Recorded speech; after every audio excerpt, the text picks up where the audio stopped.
શ્રીમત્સદ્ગુણશાલિનમ ચિદે ચિદે વ્યાપ્તમ ચ દિવ્યાકૃતિમ જીવે સાક્ષરમુક્તકોટિસુખદમ નૈકાવતારાધિકમ જ્ઞેયં શ્રીપુરુષોત્તમં મુનિવરે વેદાદિકીર્ત્યં વિભું તન્મૂલાક્ષરયુક્તમેવ સહજાનંદં ચ વંદે સદા. શ્રી સ્વામિનારાયણ ભગવાનની જય. અક્ષર પુરુષોત્તમ મહારાજની જય. ગુણાતીતાન સ્વામી મહારાજની જય. ભગતજી મહારાજની જય. શાસ્ત્રીજી મહારાજની જય. યોગીજી મહારાજની જય. પ્રમુખ સ્વામી મહારાજની જય. આ જે કલમો લખી છે તેમનું યથાર્થ પાલન કરવું તો જ યથાર્થ પાલન તો જ તો સ્વામીશ્રીજી તથા સ્વામી શાસ્ત્રીમાં ઘણા જ રાજી થશે. રાજી નહીં, ઘણા નહીં, ઘણા જ રાજી થશે. સાર છે, આ શાસ્ત્રનું સાર છે. ભગવાને રાજી કરવું, મહારાજે કહ્યું મધ્યના કે ભગવાન રાજી કરવું એ સર્વે શાસ્ત્ર સાર છે. એટલે આવા સંતને રાજી કરવું એ સર્વે શાસ્ત્રનું સાર છે. તો સ્વામી કહે જો આ કલમો યથાર્થ પાલન કરશો તો શાસ્ત્રી મહારાજ ઘણા જ રાજી થશે. એટલે શ્રીજી મહારાજ ઘણા જ રાજી થશે.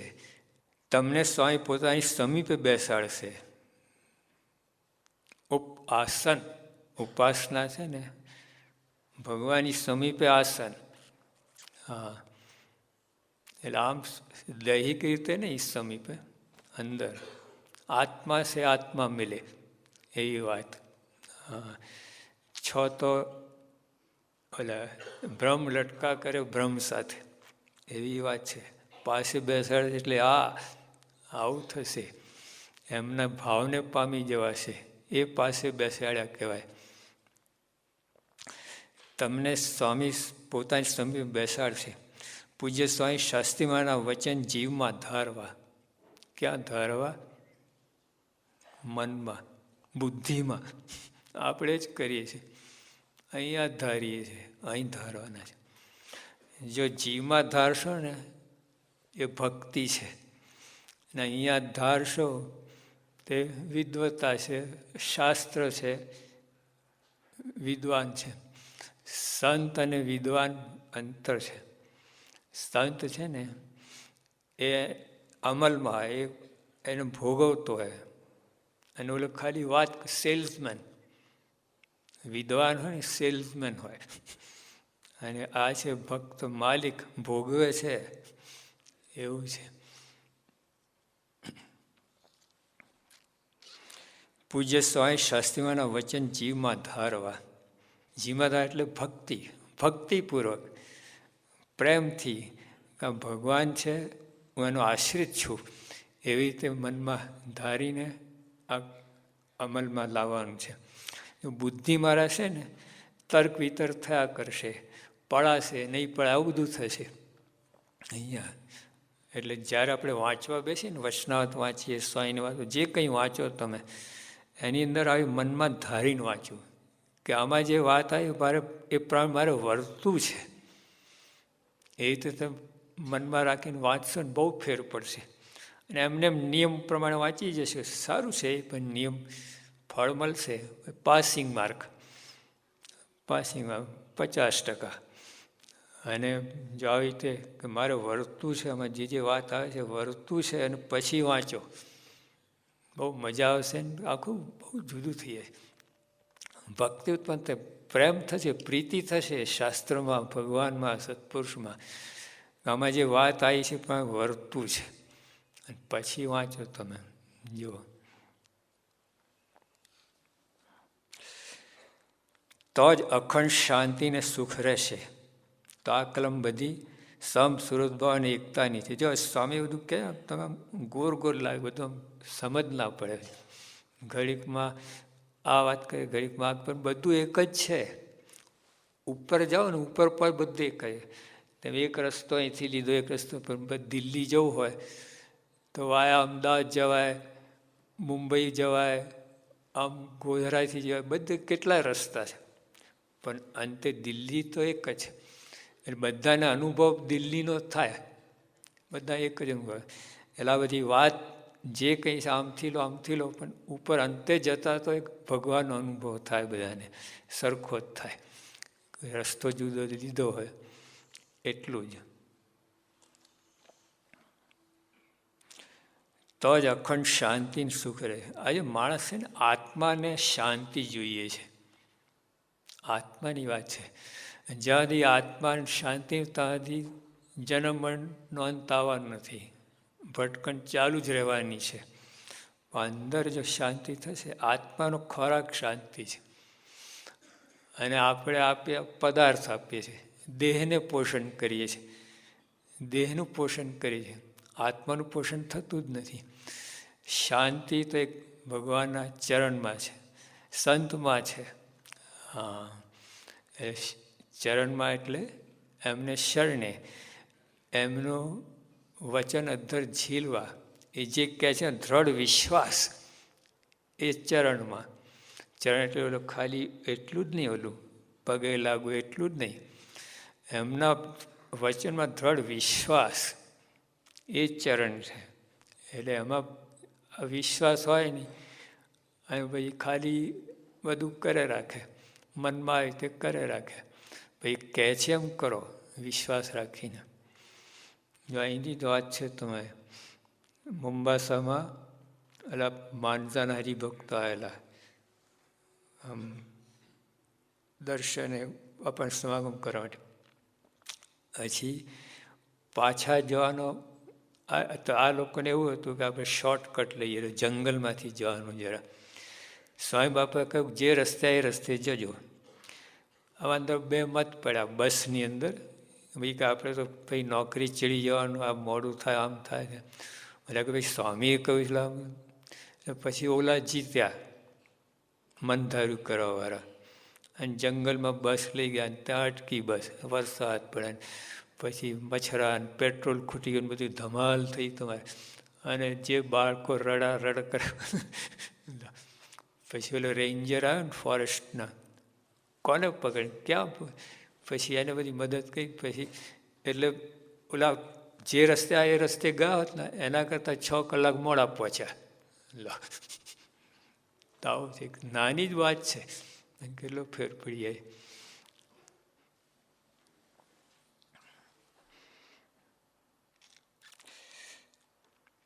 તો જ અખંડ શાંતિ ને સુખ રહેશે. તો આ કલમ બધી સંપ સુરતભાઈ એકતાની છે. તમને આ કઈ રીતે આમથી આમ કઈ રીતે સ્ટિયરિંગ ફેર્યું બાપાએ, આમ આ એકદમ સીધા આના પર લેન્ડિંગ કર્યું. જે બાપા રોજ બોલતા ને કે સમ સુરતભાઈ એકતાની કલમ છે. વાત એકદમ એકદમ લેન્ડિંગ, આમ સીધું 5000 ફીટ નીચે આવી ગઈ. ભાઈ સાચું છે. તો આમ જુઓ તો આ સુરતભાવ એટલે શું? પ્રમુખ સાહેબ ઉત્તર કરેલો. સ્વામી કહે કે ખંભવું, ઘસાવવું, મન ધાર્યું મૂકવું અને અનુકૂળ થવું. 4 વાત. તો આ બધી આ જે વાત છે ને, હા, આ સત્સંગ તમે ક્યારેક કરાવી શકો ને કરી શકો. ઘસાવો ને તો જોયા છે, જે હરિભક્ત ઘસાય છે ને એનું મંડળ ટોપ તમારે. અને સમ સુરત ભાવ બધા એક તમારે એટલી એકતા અને એકબીજા માટે એકબીજાનો મહિમા ને બધું પ્રેમ હોય, બધું હોય. ઘસાય ને એ ઘસવાનું નહીં, ભીડો વેઠવાનું, ભીડો આપવાનો નહીં. યોગી આપણે વાત કરે. જોજો તમે આટલું જો તમે ફેરફાર થાય ને, ભીડો આપવાનો, ભીડો વેઠવો. માનસિક ભીડો અને શારીરિક બેયની વાત છે. માનસિક એટલે સહન કરવું, માનસિક ભીડો. હા, ઘસાવું, સહન કરવું, અનુકૂળ થવું, જો એ માનસિક ભીડો. હા, મન ધારી મૂકવું, માનસિક ભીડો. 3 કલમ તો મનની વાત આવે છે, માનસિક ભીડો. તો પ્રમુખ સાહેબ બંને ભીડો બેઠે છે. અને તેને 100% કોઈ ફરિયાદ નહીં, કોઈનો અભાવ ગુણ નહીં. લોકો સમજે નહીં. એકવાર સ્વામી બદલપુરથી નીકળ્યા આણંદ જવા માટે. આ 1 કલાકનો રસ્તો, પણ 10 કલાક થયા, વચ્ચે 13 ગામ થઈ ગયા. તો સ્વામીના મનમાં એમ ના થયું કે આવા સમજતા નથી, આ ફૂંકા કાઢી નાખે છે, કોઈ જોતું નહીં, અમારા સ્વામી પોતાનું ધાર્યું કરે, એવું કોઈ મનમાં નહીં, બિલકુલ નહીં. જો કેવું કહેવાય, એટલે શાસ્ત્રીમાં જયંતિ ઉજવવાની હતી 16 તુલા, અને તે વખતે પ્રમુખ સ્વામી શાસ્ત્રી સારંગપુરથી આવ્યા હતા અને સ્વામીને મળવા ગયા. એના પહેલાં જ સ્વામી જાહેરાત નહીં પણ અનુમતિ આપેલી કે 16 તુલા કરો. પહેલાં ના જ પાડતા હતા, પછી બધા બધું આમ બધાનો ભાવ જો ને બધાની ભક્તિને બધા શાસ્ત્રીઓની આજ્ઞા પાડતા, એટલે સ્વામી કહે કે મારે બધાની આજ્ઞા પાડવાની, એટલે એમ કે અનુમતિ આપી. અને પ્રમુખ સ્વામી આવ્યા, સ્વામીને મળીને બહાર નીકળ્યા, શાસ્ત્રીમાં બહાર આવીને કે મારે સંગતિ નથી કરવી. એટલે બધાને શંકા, આ નારણદા કંઈ ગોટો વારો લાગે છે, અંદર જઈને કંઈ ઊંધું છતું બાફ્યું છે. અને જે તૂટી પડ્યા ને એમના ઉપર, સ્વામી કાંઈ બોલ્યા નહીં, મારી ભૂલ થઈ ગઈ. આવું એવું ના હોય ને, સમજતા નથી, મેં કર્યું છે, આમ છે તેમ છે, જીવા જોડી નહીં, કાંઈ નહીં, સીધું. વર્ષો પછી શાસ્ત્રીના ધામમાં યુગાવત ધામમાં ગયા. પછી પ્રમુખ સ્વામીને સંતો કંઈ પૂછ્યું કે સ્વામી આ લોકો તમે શું કામ ખખડાઈ ગયા? તમે તો બરાબર છો, તમે તો કંઈ કર્યું નથી, તમે તો સારંગપુરની બધી વાર્તા કરી, ત્યાં જે બધું વ્યવહાર ચાલે છે તે એ બધા સમાચાર આપવા, એમાં આવ્યું તને આ લોકો કેમ ખગડાય, તમે કેમ બોલ્યા નહીં? સ્વામી કહે એ બધા શાસ્ત્રીમાંના સંબંધવાળા છે, બધા મોટા છે, મારા કરતાં સમર્પિત છે, ઘસાયા છે, એટલે એમને કહેવાનો અધિકાર છે. વિચાર કરો, આ પ્રમુખ જો કેવી રીતે સેવા કરે છે, કેવી રીતે ગુરુપદે બેઠા છે, આવી ભાવના છે. હરિભક્તોને કેટલો મહિમા કે એમને અધિકાર છે મને કહેવાનો. આ જો અદ્ભુત વાત છે, આ કોઈના સૂદ ના પડ્યા. આ ઘસાયા કહેવાય. ઘસાય એટલે ખાલી આપણે થોડો દેહનો ભીડો છે નહીં, આવું માનસિક ભીડો. કોઈને તમને ખોટા કહે તો વાંધો નહીં, ભલે કે ઘસાવું છે. હા, મન ધાર્યું ના કરવું એ તો બહુ થાય છે. સ્વામી કહ્યું ને, ગુણાતન સ્વામી કહ્યું, અનંત જન્મથી મન ધાર્યું જ કરતા છે. હવે આ જન્મે મન ગુરુમુખી થવું, એટલે સમજતા જ નથી, પોતાના જેમ આવે એમ ધીધે જ રાખે. પછી સ્વામી અનુકૂળ થવું. ધારો કે હોલમાં 50 જણ સૂતા હોય, હવે એક જણને કંઈક કહે તો લાઇટ ધાડધન કરે, આ બધી લાઇટ, બધા ડિસ્ટર્બ થાય. બોલો, તે અનુકૂળ. પ્રમુખ સાહેબ પોતે રાત્રે ઉઠે ને આમ ટોર્ચ લઈને પછી આમ કરે, આમ બીજે કોઈ લાઇટ જાય ને ખાલી પોતાને જે આ પગલાં મૂકવા ને એટલી જ લાઇટ કરે. વિચાર કર. એકવાર સ્વામી પર ફોન આવ્યો, બધા સંતો વિચળાઈને બેઠા હતા. સ્વામી પોતે ઊભા થઈને બહાર નીકળી ગયા, ખાનગી વાત હતી. સંતો સ્વામી તમે બહાર કે અમને કહ્યું તો અમે ના જાત. સ્વામી કહે 10 જણને ધક્કો, 1 જણ ધક્કો ખાય ખોટું છે. જો એમની ગણતી. ગુરુ નહીં, આપણે ગુરુનો હક દાવો કરીએ, ગુરુ છે એટલે તમે બધા બહાર જવું જોઈએ, એવું નહીં. એમને જોયું કે ભાઈ 10 જણને ઉઠાડો, એમાં 1 જણ ઉઠીને જાય, ખોટું છે. એટલે અનુકૂળ થવું જોઈએ. કહ્યું ને આપણે ના સુરત ભાવ જે યોગી આવી જાય લખ્યું ને બધું આવી જાય છે. આ કલમો સુરત ભાવ સમસુરવાની એકતાની છે. જો આપણે વર્તો ને તમે આમાં, આ બધું આવી જ જાય અંદર, સંપ આવી જાય, સુરત ભાવ આવી જાય, બધું આવી જાય. જો આપણને આ સામાન્ય લાગે છે, અને લખ્યું આ યથાર્થ વર્તું. હવે જો લાભ દેખાય ને તો યથાર્થ વર્તાય. બોલો, હા, જીવ માતાનો સ્વભાવ છે બધાનો. કંઈક લાભ દેખાય, જો વ્યવહારમાં તમે કેટલા ઘસાવ છો. આ દુકાન અમે વૈશેષની યુગી આપણે પૂછ્યું કે શેઠ કેમ મોડા આવ્યા? બાપા અમારે બધું એવું જ ને કે હા તો ખાતું બધું ગ્રસ્ત આશ્રમી રહ્યા એટલે બધું મોડા વહેલા. બાપા કે દુકાન ક્યારે ખોલો? હવે 9:30 વાગે ખોલી જ નાખવી પડે. ગ્રાહક આવીને ઊભા હોય છે. ના બાપા, ગ્રાહક તો 10:30 વાગે આવે. તો બાપા 10:30 વાગે ખોલો તો 9:30. તો બાપા 12:30 વાગે ગ્રાહક. 1 કલાક ગણી જ લેવાની. તમે જ્યારે દુકાન ખોલો એના 1 કલાક પછી જ આવે. એટલે હવે 9:30 તો ખોલી નાખે. બાકી જમવાનું સવારે પતાવીને જવું પડે. પછી બપોરે તો ના થાય. રાત્રે જ જમવાનું અમારે તો બરાબર. દિવસે તો એવું જ બધું લબક ઝબક બધું. તો જો બાપા કે આટલું તો તમે દુકાન માટે કરો છો તો સત્સંગ માટે કેમ ના થાય? એક આ લોકની એક દૈહિક વસ્તુનો લાભ માટે પણ આપણે કરીએ છીએ. તો આ સમજાતી નથી આપણે. એટલા માટે આ સમજાય છે. તો અહીંયા વિશ્વાસ સમજાય નહીં, અનુભવ ના, વિશ્વાસની જરૂર છે. એટલા સ્વામી કહ્યું તે જીવનમાં ઉતારવી. બોલો સાક્ષાત સ્વામિનારાયણ ભગવાનની જય. બોલો પૂજ્ય સ્વામી શાસ્ત્રી મહારાજની જય.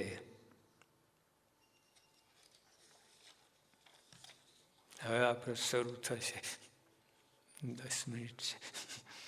શ્રીજી સ્વામી સત્ય છે.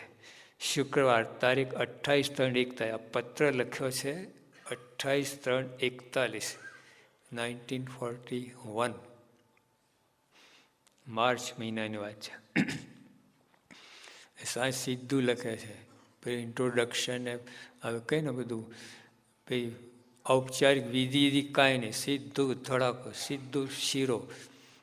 પહેલાં ઓલા છે ને બધું પેલી એપિટાઇઝર લે, રામ એ બધી વાત બાજુમાં, સીધું ગબડાવવાની જ વાત અંદર. 5 વાર્તા સંબંધી વૈષ્ણવમાંથી વાર્તાની નોંધ. કરવું શું, જાણવું શું, મૂકવું શું, સમજવું શું, રાખવું શું, આ 5 વાર્તા. કરવું શું? કુસ્તી,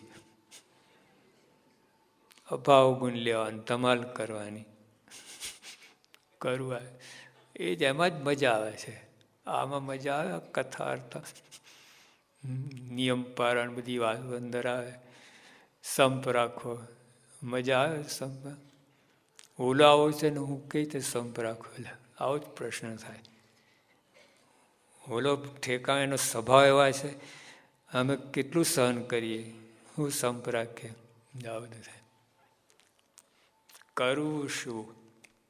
સંત સમાગમ, મન કર્મ વચને. જાઓ 5 વાર્તા વૈષ્ણવત્મી. આ વૈષ્ણવમાંથી આ સ્વામી યોગી આપણે શોધી કાઢ્યું 5 વસ્તુ. તો કરવું શું? સંત સમાગમ, ગમાગમ નહીં, સંત સમાગમ. ગમાગમ શું કે સ્વામી કથાના ટાઈમે ના આવે, પછી બીજે ટાઈમ આવે, સ્વામી મારે પ્રશ્ન પૂછવા છે ને આમ કહ્યું, આ ટાઈમ નથી. હવે એમના એક કામ હોય, બીજું હોય. કથાના ટાઈમે કથા, સેવાનો ટાઈમ સેવા. પછી ઊંધું છતું કે એવું લખે ને ઇંગ્લિશમાં જ, work while you work and play while you play, that is the way to B happy and ગે. આ લોકમાં એક કલમ છે. એ કામકાજ કરતા હોય તો બરાબર કરો, તે વખતે રમવાનું નહીં. રમતા હોય તે વખતે ઓલું નહીં કરવાનું, બે બરાબર કરો. તો that's the way to happy and ગે. એટલે આનંદને સુખી થવા માટે આ રસ્તો છે. તો અહીંયા સ્વામી કહે છે સંત સમાગમ. પછી કઈ રીતે? જો સંત સમાગમ એટલે બેઠા એટલે સમાગમ નથી, મન કર્મ વચને. હા, આપણે સેવા એટલે આટલું સમજીએ છીએ બસ, બીજું નહીં. આટલું નથી. એ દૈહિક યોગી આપા કહેતા કે સેવા પરિચર્યા. એટલે જે આપણી આ છે ને પરિચર્યા છે, અને સેવા તો ગુણ લેવું. યોગી આપાના શબ્દો, ગુણ ગ્રહણ કરવું એ સેવા, અને આ છે પરિચર્યા. એટલે આપણે કહે બધા સેવા ચાકરી છે, સેવા ચાકરી કરવી. તો આ ચાકરી છે. કોઈને આટા ફેરા ખાવા, જમાડવા, દૈહિક રીતે બધું કરી, ચાકરી છે. અને સેવા તો ગુણ લેવું એ છે. જો આપણને ખબર નથી તો સેવા મન કરવું, વચને કરવાની. એટલે સ્વામી કહ્યું કે સભામાં જવું ને અજ્ઞાની થઈને જવું. આપણે જ્ઞાની થઈને આવીએ છીએ, ક્યાંથી ગ્રહણ થાય? ત્યાં ઝાપટીને આવ્યા હો, પછી રસોડામાં જાઓ, શું ખાવાના હતા? 5 ગબડાઈને આવ્યા, પછી શું રસોડામાં આંટો મારીને બહાર આવે ને. આ સભાની અંદર પણ જ્ઞાની થઈને અજ્ઞાની થઈને આવું, હું કંઈ જાણતો જ નથી તો જ ગ્રહણ કરે. નહીં તો હા આ વૈષ્ણવ આવે, એમાં આ વાત આવે છે, બંધ તારું, કંઈ સાંભળે જ નહીં. વૈષ્ણવ વંચાતું એ ના સાંભળે, નિરૂપણ સાનું સાંભળે. મનમાં હું જાણું છું બધું, કેટલી ખોટ જાય છે, હું ધૂર જાણું છું. જાણ્યો તો અમલમાં આવે ને તો જ જાણ્યું કહેવાય, બાકી નહીં. બાકી માહિતી અમલમાં આવે તે જાણ્યું કહેવાય. જો પૈસા બાબતમાં તમે કેટલા દાખલા કહે, એ જાણ્યું કહેવાય. હા, 1 શિલિંગ આગી પાઈ ના થવા દે. એટલે છાપું છે ને, નિયમ આપણે વૈષ્ણવ સ્વામી વાતનો નિયમ હોય, એમાં લેવા જાય તો ને એમાં કોઈ વચ્ચે આવી ગયો તો આનંદ આવે. નિયમ પછી થોડી વાર જેમ ઠેલાય ને એવી રીતે કરતો હોય. અને છાપું ઓલા સિંહ બકરાને પકડે ને એવી રીતે ફડાક તેનો. અને પછી ખોલીને પહેલાં તો જોઈ લે કઈ કઈ આઈટમ વાંચવા જેવી છે, એકદમ જનરલ. પછી ઉપાડે. ઘણા તો 5-5 છાપા ભેગા કરે. આમાં વાત શું લખે, આમાં શું પારાયણ કરે 3-3 કલાક. તો આમાં છે ને બહુ મુશ્કેલ થાય ને. આ નિયમ લીધા ને, એક નિયમ, અને કદાચ વાંચે ને કંટાળાપૂર્વક તો બંધ, એકદમ બંધ કરતા. ખોલવામાં તારા બંધ કર, ફટ મૂકીને પડે. તો જે આ રીતે ના થાય બધું. જાણું કહેવાય કરે, અમલમાં અતારે માંડે એમ આઈસ્ક્રીમ કંઈક ખાતા હોય ને, એમાં વૈષ્ણવ સ્વામીની વાત એવો સ્વાદ આવવો જોઈએ તો કામ થાય. તે જાણું કહેવાય. એટલે અહીંયા સ્વામી કહે કરવું શું, સંસમાં જાણવું શું, અમેરિકામાં શું ચાલે છે, વ્હાઈટ હાઉસમાં શું ચાલે છે, જર્મનીમાં શું ચાલે, એ તમારા ઘરમાં શું ચાલે એ જાણવાનું છે. બધું શું કામમાં આવવાનું છે. તો જે અહીંયા જાણવું શું, જળ ચૈતન્ય વિવેક. જળ શરીર, ચૈતન્ય એટલે આત્મા. આત્મા અનાત્મા, અનાત્મા એટલે દેહ, અને આત્મા એટલે ચૈતન્ય. આ જાણવાનું છે. આખી દુનિયાનું બધું જ્ઞાન હોય તમે, પણ આ ના જાણો તો કાંઈ નહીં. જાણો આટલું, બીજું કાંઈ ના જાણતો, આટલું જાણ્યું તો યોગી આપણે એક કર્યું છે. આટલું જ જાણ્યું છે, બીજું કાંઈ કોઈ જ્ઞાન નહોતું. ઓલા બળદને કેટલા વેતર થાય એવું બોલે, પૂછે. તમને ખબર નહીં હોય.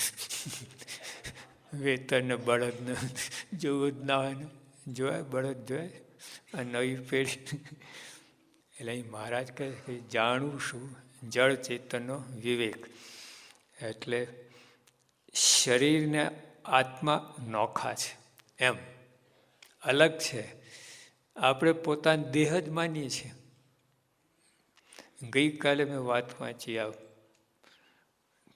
પુરુષો બોલ્યા પ્રીત્યામાં કે જે આત્મા ભ્રમરૂપ થઈને સત્સંગ નથી કરતો, એ કૃતજ્ઞમાં કૃતજ્ઞ છે. આટલું ઉતરતામાં ઉતરતો. લો, મારે તો ભયંકર વાત કહી નાખી. બ્રહ્મરૂપ થઈને જે સેવા ભક્તિ નથી કરતો, ભગવાન ભક્તિ નથી કરતો, કૃતજ્ઞમાં કૃતજ્ઞ. એટલે આમ જેને કહે ને આમ જે કર્યા ઉપર એટલે ઉપકાર ઉપર અપકાર કરનાર કૃતજ્ઞ. એટલે ઉપકાર ઉપર અપકાર 3 વસ્તુ છે.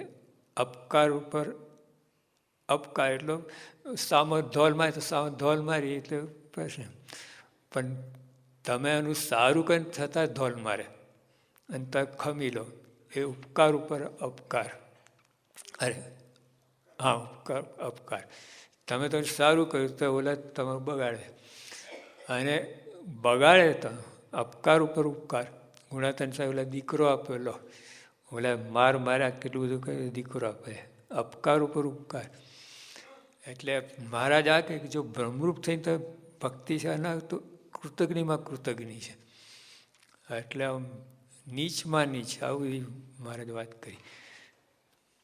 એટલે જળ ચેતન વિવેક જાણવું ટૂંકમાં. એમાં તો આપણે દ્રષ્ટિ પહોંચતી જ નથી. આમ એ બધા કેફમાં ફરી બધી વાત સાચી, પણ એ કેફ તમને નહીં ટકે. એ કેફ હા લાંબુ નહીં ટકે.